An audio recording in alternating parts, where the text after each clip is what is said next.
Hey everyone, it's Helen. I'm sorry I didn't make a video last week, but as you can probably tell by the background and a little bit of my Instagram account, I moved. I didn't have time to film anything for you, which means movie week was kind of a bust, but I decided to combine my movie week and my music week and talk about some of my favorite film scores. I've limited it to 10 with an honorable mention. These aren't really in any order. Aside from my absolute favorites. Those will come at the end and you can probably figure out what they already are. Some ground rules: I won't be talking about musicals in the sense of their songs. I'll be more talking about the underlying musical score going through it. This is a treat for me because I love movie music. I have several movie soundtracks around here and I'm so excited to share some of my favorites with you. Another thing that has to be noticed is that I don't have like the quote-unquote iconic scores in this list. I mean, like, yes, I think Lord of the Rings is very good, I think Star Wars is very good, it just didn't have quite as formative as an experience on me as it did on maybe some other people, so this is definitely coming from a list of my personal favorites. So without further ado, here are some of my favorite film scores. And you'll also notice that I more or less picked one score per composer. Before I get into anything, the honorable mention has to go to the Harry Potter film series, which was scored by John Williams. The first three, of course. Hedwig's theme is iconic, and yes, I own it. Patrick Doyle, who composed Goblet of Fire, Nicholas Hooper, who composed 5 and 6, and then Alexander Desplat, whose gorgeous score underscored the 7th, Part 1 and Part 2. Those have been really formative, of course, iconic themes, and I grew up on Harry Potter, so that is like the one like iconic score that kind of seeps into my personal faves. Moving up the list, Pride and Prejudice by Dario Marianelli is one of my favorite, more understated scores, if you can call it that. It's largely piano work by Jean-Yves Thibaudet. But the themes, I think, are just so iconic and fit a wonderful, iconic story. Dawn, obviously, that opens the movie, is just so lovely, as is the living sculptures of Pemberley, which, again, both largely piano. There are some more orchestral pieces and some chamber pieces as well that underscore the dances. Next up is definitely one of my guilty pleasures. I do have the Return to Neverland soundtrack, as well as owning the movie itself on Blu-ray. This is an interesting one for me because the movie itself is not quite as good, and I don't think it would be as good as it is without the score. I listen to the score on a daily basis. Joel McNeely, who has worked for Disney Toon Studios quite a bit, I think he's done the majority of the Tinkerbell movies, which are also very good scores. Some tracks that I enjoy quite a bit from the film include Longing for Home, Flight Through Neverland, Jane Saves Stinking Pan, those scores, and the reunion moment at the end of the movie, that beautiful, beautiful piece of music. It is a movie that I am definitely overly nostalgic for. I know it's not very good, and it's definitely a movie that does not deserve the amazing score that it got.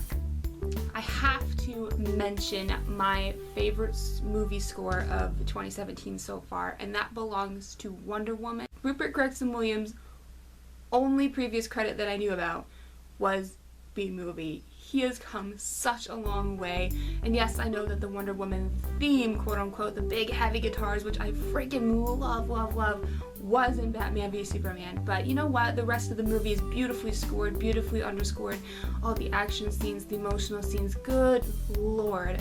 I'm kind of ashamed that I don't own the physical CD yet, but wow. I'm so glad that Rupert Gregson-Williams is finally getting his name out there in terms of movie scoring, because this Wonder Woman score is so good. So now we move on to the first of the Disney scores on this list.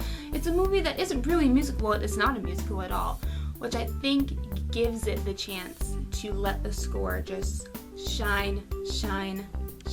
I am talking, of course, about Atlantis: The Lost Empire, which was scored by James Newton Howard. I don't have the physical CD, I do have it saved on Spotify though. It is one of my favorite Disney scores ever, mostly because it is so different from the things that came out of the 90s. I think that the themes throughout Atlantis are very poignant and distinct. Two tracks specifically that I want to mention, I think is probably a good summation of just how good the movie is The Submarine, very powerful, very majestic, and also the Crystal Chamber, which is one of the most haunting pieces of score in a Disney movie, I think. It goes perfectly well with the scene. It's the type of score where if you hear it like on shuffle anywhere, like out of nowhere, you know what scene it's from, you know what movie it's from. It is iconic. I think it's one of James Newton Howard's best pieces of composing ever. We're getting up into another Oscar-winning score. Oh man. This is a score that makes me cry my eyes out in the first 5 minutes of the movie. I am talking, of course, about Up. I am talking about Michael Giacchino's amazing score, very heartbreaking score. Like I said, 50% of the reason that you cry in the beginning of Up is because of how good the score is. And because the score really is what carries it. You don't have any dialogue in that first 5 minutes, and then it only gets better throughout the rest of the movie, and it comes back and it comes back and it comes back in very different moods as well. I think Michael Giacchino is one of the best composers working today. I highly recommend you check out the episode of Maltin on Movies that he was on, where he was talking with Leonard and Jesse Maltin about his background. He was such a funny guy, and he has such an interesting story as well. So definitely check that out, and of course watch Up again. Now on to a Best Picture winner and Best Score winner that I actually, fun fact, just finished watching about 30 minutes ago and decided it had to be on this list, and that is The Artist, which was composed by Ludwig Borch. Now if you're not familiar with The Artist, I certainly am, because I love this movie, but it beat out my actual favorite of 2011 for Best Picture. Anyways, The Artist would be nothing without its score. The Artist is a silent movie shot in black and white, uses the dialogue cards, everything. Because there's no dialogue, the score itself is a character in the movie. The movie is accompanied almost the whole time by score. I think there's only a couple points where it isn't. It is such a living, breathing character, and it takes you back to the 1920s. Now to my other Charles Dohan Wise project of my list is The Hunchback of Notre Dom. I think it is the best, certainly, score of any Disney movie ever. Composed by Alan Menken with the songs by Stephen Schwartz. I think this might be, in addition to being the best score and best themes of any Disney movie, the best marriage of score and song. Because the songs itself are so haunting and they are so time period specific, and the themes that you hear throughout the instrumental score also come up in the songs later. I think they use the themes in all the various songs so well. I love this movie. I love that it contributes to the overall darker atmosphere. I think it fits so perfectly. I don't think Alan Menken has done a score quite like this for Disney before or since, to be honest. I was trying to think, who did Lion King? That was Hans Zimmer. Also very good score, by the way. Speaking of scores that fit seamlessly with the songs, we have to talk about my favorite film of 2016, and that is La La Land, composed by Justin Hurwitz. This is a throwback to the classic movie musical. It's very jazzy, and yet it feels so modern at the same time.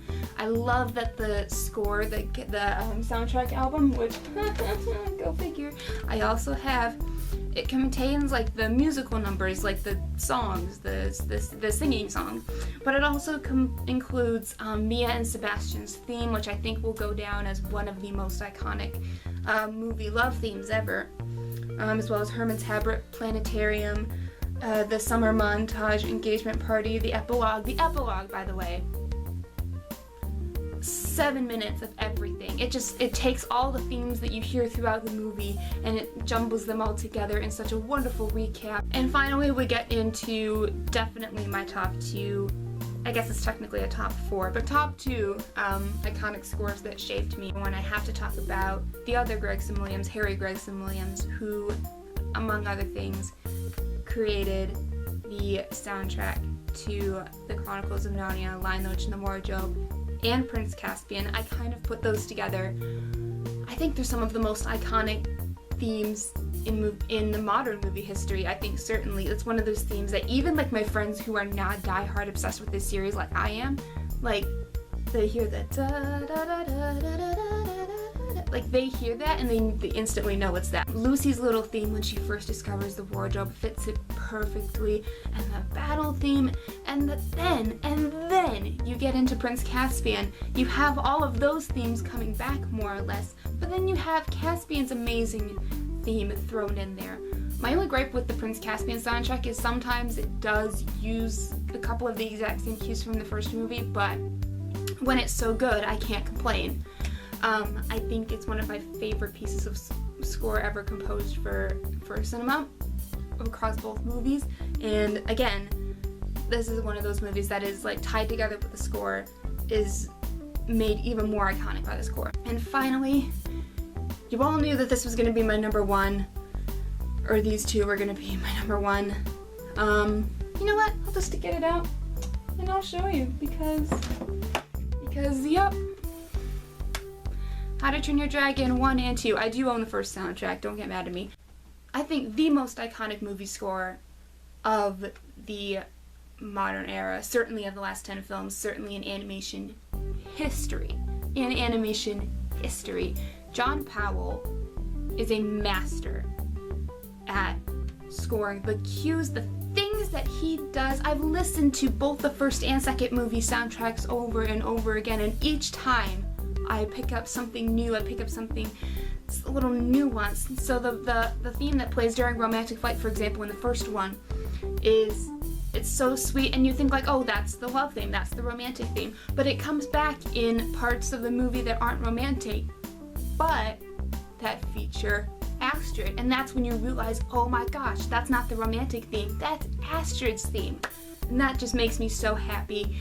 Of course, standout cues have to be Forbidden Friendship, Test Flight, Where's Hiccup, where it goes from this big orchestral piece to this little tiny piano theme. It's just on the piano. And it fits every moment of the movie so well. And the second movie score, I think is even better because you have all of the fantastic themes and wonderful arrangement that you have from the first movie, coupled with these new iconic themes, including For the Dancing and the Dreaming, is one of my favorite songs in cinema history. It's one of the most romantic things I've ever seen, and of course that theme comes back during Stoic Ship, and I cried my eyes out every single time. There were two cues on the second movie soundtrack, Stoic Pickup and Stoic Ship. It doesn't matter what kind of mood I'm in when I'm listening to this soundtrack, it makes me sob. And when a piece of music like that can make me sob on command, it has to be my favorite soundtrack ever. Last thought on that, I'm so shocked that not only does John Powell not have an Oscar for composing either of these movies. The first movie he was nominated but didn't win. The second movie wasn't even nominated. I thought there was some like technicality, but no, sequels can get nominated for best score. But he lost the first movie's Oscar to the freaking Social Network. The guy from 9 Inch Nails has an Oscar and John Powell does not. Something neat about that needs to change.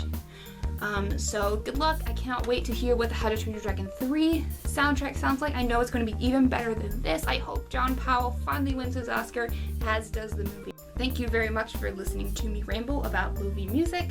I love it so much, movies and music. If you want to see more of my videos, you can click down below to subscribe, or you can subscribe to my second channel.